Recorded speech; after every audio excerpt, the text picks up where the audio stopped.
The Dinosaurs of Waterhouse Hawkins by Barbara Curley, with drawings by Brian Selznick.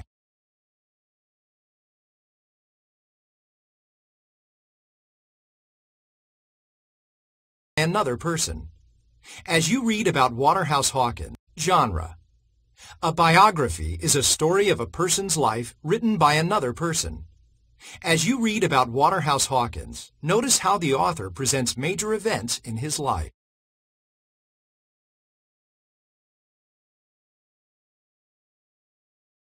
Question of the week. How can paleontologists help us understand the past? Genre.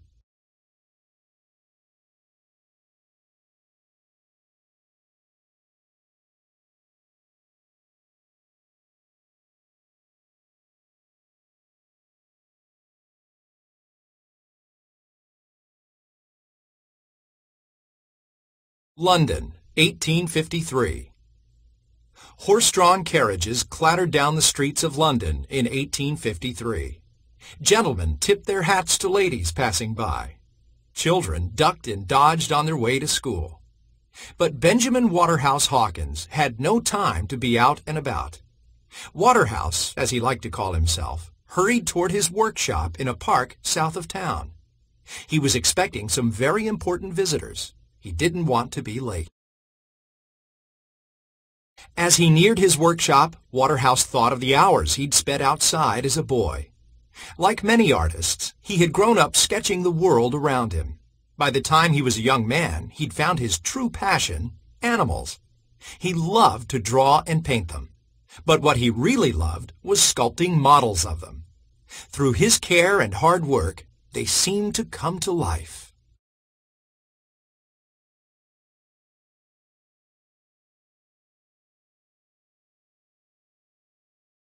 Now, Waterhouse was busy with a most exciting project. He was building dinosaurs. His creations would prowl the grounds of Queen Victoria and Prince Albert's new art and science museum, the Crystal Palace. Even though the English had found the first known dinosaur fossil many years before, and the bones of more dinosaurs had been unearthed in England since then, in 1853 most people had no idea what a dinosaur looked like.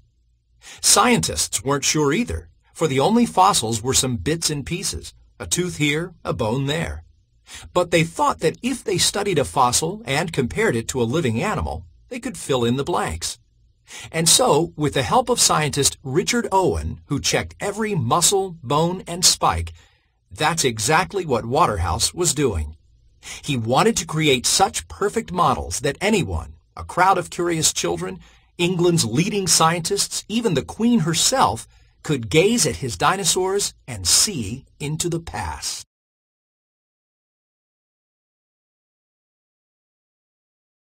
Waterhouse threw open the doors to his workshop.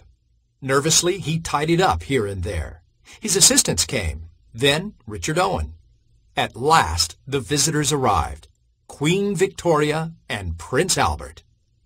The Queen's eyes grew wide in surprise. Waterhouse's creatures were extraordinary. How on earth had he made them? He was happy to explain.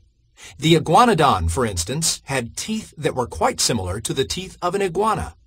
The iguanodon, then, must surely have looked like a giant iguana. Waterhouse pointed out that the few iguanodon bones helped determine the model's size and proportion. And another bone, almost a spike, most likely sat on the nose, like a rhino's horn. Just so for the megalosaurus. Start with its jawbone. Compare it to the anatomy of a lizard. Fill in the blanks. And voila! A dinosaur more than 40 feet long. Waterhouse was also making ancient reptiles and amphibians. While Richard Owen could imagine their shapes, it took an artist to bring the animals to life.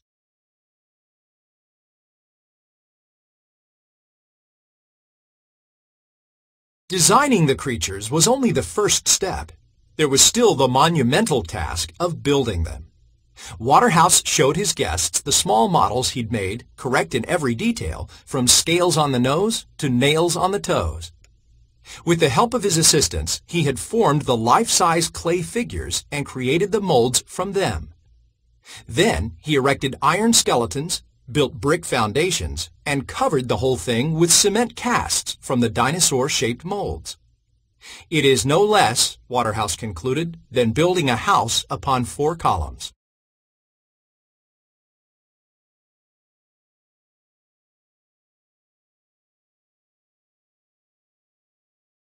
In the weeks to follow, Waterhouse basked in the glow of the Queen's approval.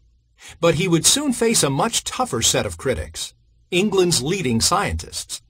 Waterhouse wanted to be accepted into this circle of eminent men. What would they think of his dinosaurs? There was only one way to find out. Waterhouse would show them. But why not do it with a little style? A dinner party, on New Year's Eve no less. And not just any dinner party. Waterhouse would stage an event that no one would ever forget. He sketched 21 invitations to the top scientists and supporters of the day, the words inscribed on a drawing of a pterodactyl wing. He pored over menus with the caterer. The iguanodon mold was hauled outside. A platform was built, a tent erected.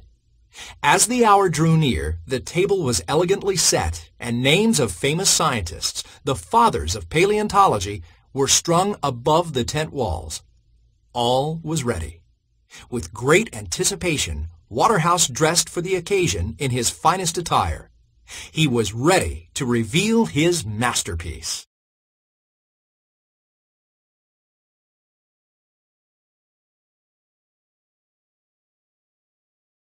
When the guests arrived, they gasped with delight. Waterhouse smiled as he signaled for dinner to begin. With solemn formality, the footmen served course after course from silver platters.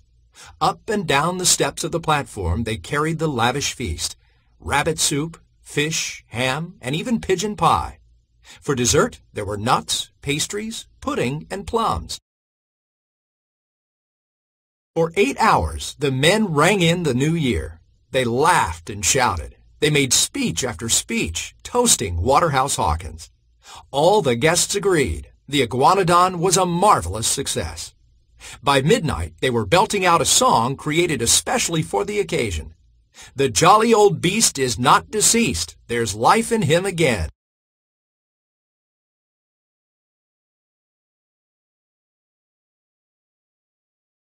The next months passed by in concrete, stone, and iron as Waterhouse put the finishing touches on his dinosaurs. Inside the iguanodon's lower jaw, he signed the work, B. Hawkins, Builder, 1854. The models were now ready for the grand opening of the Crystal Palace at Sydenham Park. 40,000 spectators attended the regal ceremony. In the sun-filled center court, Waterhouse mingled with scientists and foreign dignitaries. At last, the Queen arrived. The crowd cheered, "Hurrah!" Cannons boomed, music swelled, and a choir of 1,000 voices sang. Waterhouse bowed before the Queen. Then she and Prince Albert invited the spectators to enjoy the amazing sights. Waterhouse hurried to the lake and waited for the crowd to arrive. First 2, then 10, then a dozen more. Gasped, shrieked, laughed, and cried. So this was a